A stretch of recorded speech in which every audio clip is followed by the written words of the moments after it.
ଏଇଟା ମୋର first YouTube video. ଆଜି ଗୋଟେ ରେସିପି ବନେଇବି ଆଉ ସେଇଟା ମୁଁ ସମସ୍ତଙ୍କ ସହିତ ସେୟାର କରିବି। ଏ ଦେଖନ୍ତୁ ମାଛ ତାକୁ କାଟିକି ବନେଇକି ରଖିଛି, ତାକୁ ଭାଜିବି। କଡ଼ା ଅଲରେଡ଼ି ତାତି ଆସିଲାଣି। ତା ଦେହରେ ଦେଇଦେଲି ହଳଦୀ ଆଉ ତା ଦେହରେ ଦେଲି ସ୍ୱାଦ ଅନୁସାରେ ଲୁଣ। ଦେଖନ୍ତୁ ଅଲରେଡ଼ି ଆମର ଯେଉଁ ମାଛ ଭଜା ଷ୍ଟାର୍ଟ ହେଇଗଲାଣି। ଆଉ ଏପଟେ କଡ଼େଇ ବସେଇ ଦେଇଛି ମସଲା ବନେଇବା ପାଇଁ ହେଲା।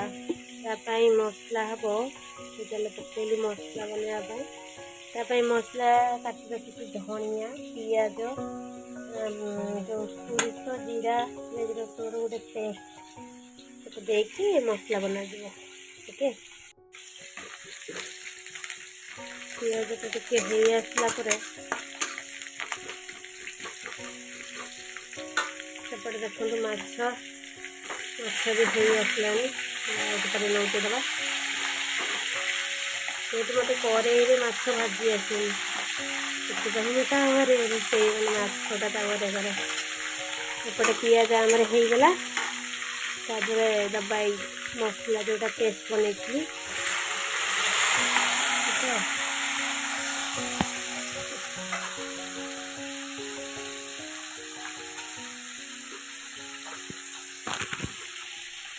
ତା ଦେହରେ ଟିକେ ଦେଇଦେବା କାଶ୍ମୀରୀ ଚିଲି।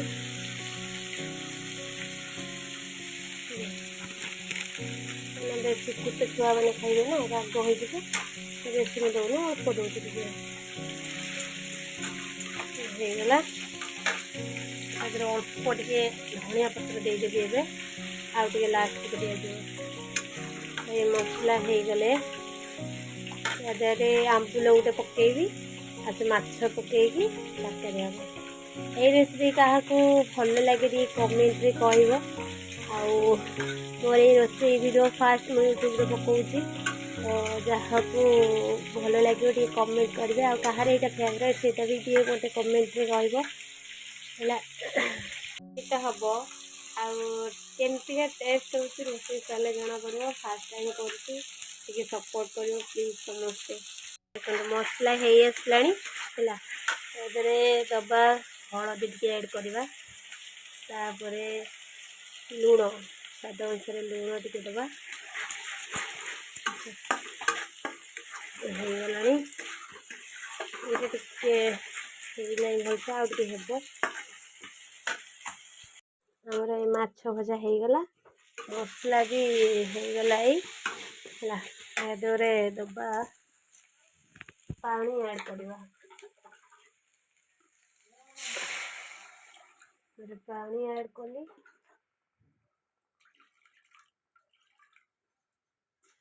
ପାଣି ଦେଇଦେଲି, ଯେହେତୁ ମାଛଟା ସିଝିବ ତେଣୁକରି ପାଣି ଦେଇଦେଲି। ଭିଜେଇକି ରଖିଥିବା ଏଇ ଆମ୍ବୁଲକୁ ବି ଦେଇଦେଲି, ଯାହାଫଳରେ କି ଟିକେ ଖଟା ଖଟା ଲାଗିବ। ଧନିଆ ପତ୍ର ପକେଇଲି।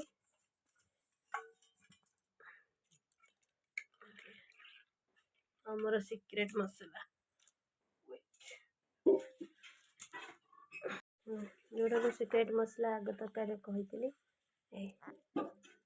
ଦେଇଦେଲି, ଯାହାଫଳରେ ଟେଷ୍ଟ ଲାଗିବ। ଆଉ ସହିତ ଦେଇଛନ୍ତି। ଏଇଟା ଟିକେ ଫୁଟି ଆସିଲେ ଆମେ ମାଛଟାକୁ ଆଡ଼୍ କରିବା। ଓକେ, ଆମର ଫୁଟି ଆସିଲା। ଯେହେତୁ ଆମ୍ବୁଲଟା ଭିଜେଇକି ରଖିଥିଲି ନା, ଫୁଟି ଆସିଲା। ଏବେ ଆଡ଼୍ କରିଦେବା ମାଛ। ଏଇଟା କେଉଁ ମାଛ କମେଣ୍ଟରେ କହିବେ, ଏ ମାଛ କ'ଣ କୁହନ୍ତି। ଆମ ଏପଟେ ତ ଶିଳା ମାଛ କୁହନ୍ତି, ତମ ସେପଟେ ସବୁ କ'ଣ କୁହନ୍ତି ଟିକେ ମୋତେ କମେଣ୍ଟରେ କହିବ। ଓକେ, ପକେଇଦେଲି ଏବେ। ଓକେ, ଏଇଟା ପକେଇଦେଲି। ଏବେ ଟିକେ ଲୋ ଫ୍ଲେମ୍ ଗ୍ୟାସ୍ କରିଦେବା, ଆଉ ଢାଙ୍କଣାଟା ଦେଇଦେବା। ହେଇଯାଉ ଟିକେ। ଏବେ ଦେଖିବା କ'ଣ ହେଇଛି। ୱାଓ, କି ବାସ୍ନା!